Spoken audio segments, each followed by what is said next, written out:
Mengapa jin yang ada dalam badan tidak mahu keluar dalam badan seseorang walaupun bermacam-macam perubatan dilakukan? Pesakit berkenaan dikatakan ada saka keturunan. Jin itu mengatakan dia sangat sayang pada pesakit berkenaan. Begini ya, bila jin yang ada tubuh pada seorang tak boleh keluar, mestilah kita pastikan apa sebab. Kalau kita tahu sebab, kita atasi sebab-sebab itu barulah boleh keluar. Ya. Sekiranya kita dah pasti disebabkan keturunan saka, ya, cara mengobatnya mestilah diobatkan daripada pihak yang di atas. Maksud pihak di atas, mak, ayah. Kalau ada datuk, nenek dan datuk, lelaki, obatkan datuk dan nenek. Kalau tidak, dia tak boleh keluar. Contohnya, ya, satu pasangan baru kahwin. Si isteri ini berperangai pelik. Dia tak benarkan suaminya pergi kerja, dikunci rumah. Jadi macam mana? Ya? Jadi suaminya bawa ke saya obatkan. Obat-obatkan jin dalam badan tak terkeluar. Didatangkanlah Pak Mertua, Mak Mertua. Saya obatkan juga Pak Mertua juga tak sembuh. Akhirnya saya minta supaya datuk dan nenek didatangkan daripada Melaka. Bila saya rawat-rawat, rupanya masalah itu daripada datuk lelaki. Datuk lelaki itu dia memang belajar macam-macam ilmu. Bila saya keluarkan jin daripada datuk lelaki itu, barulah masalah isteri muda ni selesai. Itu satu, ya. Ada juga tak boleh keluar ni disebabkan sihir. Sihir ni macam-macam lah. Terutamanya sihir yang menggunakan simpulan sihir diletakkan di tempat tertentu atau ditanam. Itu caranya mestilah kita musnahkan simpulan sihir itu. Tapi kita tak tahu di mana letaknya simpulan sihir itu, disorokkan di mana. Kita tak tahu. Di sinilah kalau kita boleh berdialog dengan jin di dalam badan itu, baru kita boleh musnahkan. Contohnya, ya, seorang pesakit daripada Melaka. Bila saya obatkan, saya dapat berdialog dengan jin dalam tu. Ini awak ni, pesakit ni, sakit engkau masuk dalam tubuh. Siapa suruh? Jin tu cakap sipulan-sipulan. Dengan cara apa? Dia tanam barang. Di mana? Keliling rumah. Satu lagi di depan kedai. Orang ni ada kedai runcit. Boleh tak awak tunjukkan di mana dia tanam? Boleh. Saya pergi dah ke rumah pesakit itu. Ketika di rumah pesakit itu, ada kaedah, tuan-tuan. Kita nak jadikan orang kena sihir itu, dia jadi lupa. Kita boleh berdialog dengan jin dalam. Caranya apa? Pegang kuat-kuat dekat leher. Tangkap kuat-kuat. Kalau perlu ketuk-ketuk sikit. Bila kita tangkap kuat-kuat, pegang kuat-kuat, orang ini akan jadi terasuk. Kita berdialog dengan jin. Jadi, saya pergi ke rumah pesakit ini, saya pegang leher dia pun tak sedar. Saya bercakaplah dengan jin itu, engkau dah janji, engkau nak tunjuk di mana engkau tanam barang. Dia tunjuklah 6 tempat di keliling rumah, 3 tempat depan kedai. Betul ke ni? Betul. Tak bohong tak. Nak matikan simpulan sihir senang, tuan-tuan. Gunakan asid. Saya gunakan formic acid. Asid yang dicampur air nanti berapa bekukan getah. Kenapa dengan asid? Kerana tubuh jin itu dia macam angin. Apabila tersentuh tubuh jin ini dengan asid yang lebih keras, maka tubuh jin ini akan meledak. Akan mati jin itu. Sebab itulah saya gunakan asid.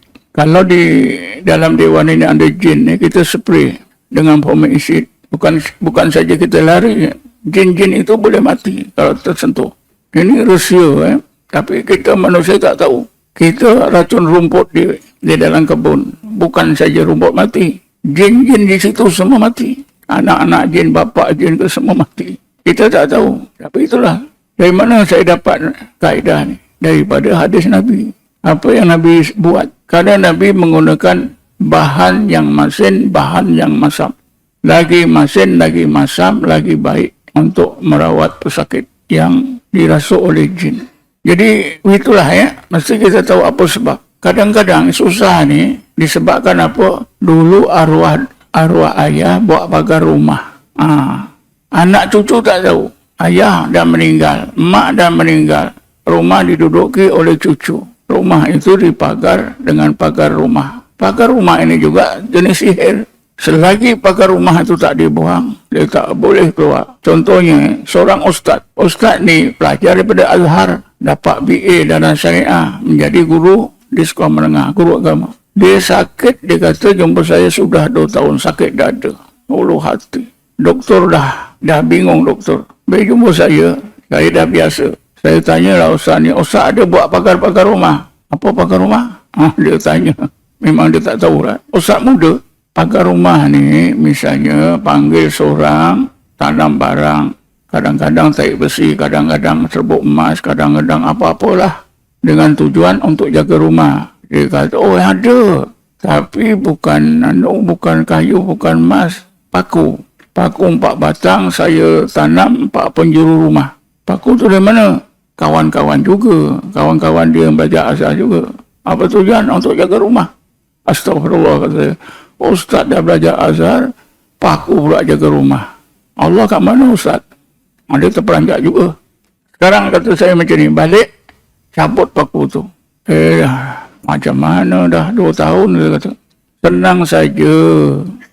Ambil saja, tarik tempat yang Ustaz tanam tu, insyaAllah tersangkut kepala paku tu, nanti jumpa lah.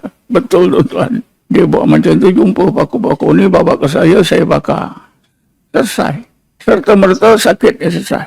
Selagi paku tu tak dibuang, sampailah dia mati. Ini sebabnya. Kadang-kadang kita tak sangka. Seorang akuntan bank negara, umur dalam 45-40, saya belum 50 lah. Dia sakit saja. Dia cakap dengan saya, seminggu kadang-kadang boleh kerja sehari 2 hari. Lain tu sakit. Sampai dia dah satu peringkat, nak dipinjinkan medical board. Saya tanya dia, Encik datang kemari, ini kali keberapa? Ini kali yang ke-13. 13. Saya baru jumpa ya, murid-murid saya ubatkan. Kali 13. Penyakit encik macam mana? Hilang Ustaz. Tapi sehari 2, lepas tu datang balik macam tu. Saya tanya dia lah, ujung-ujung minggu, apa hobi encik? Mandi laut. Bila mandi laut tu, ada tak ambil batu-batu karang ke apa-apa, benda-benda di tepi laut yang hanyut? Ada. Kayu-kayu, ada. Kalau karang laut memang banyak. Kalau macam ni, bagi alamat, hari ni tak usahlah berubat. Besok petang, saya akan datang ke rumah, saya nak tengok barang-barang. Saya pun besok petang pergi rumah dia. Karang laut ni tuan-tuan, saya kumpulkan. Masuk dalam guni gula, 2 guni gula. Saya buang. Malam itu bila dia mula nak lelap tidur, malam pukul berapa, dia didatangi oleh seorang tua. Bongkok-bongkok menuju pada dia, tanya pada orang ni, betul ke engkau tak mau aku? Betul, engkau merambus. Dia pun terkejut. Sembuh tuan-tuan. Itu selagi batu karang itu tak dibuang.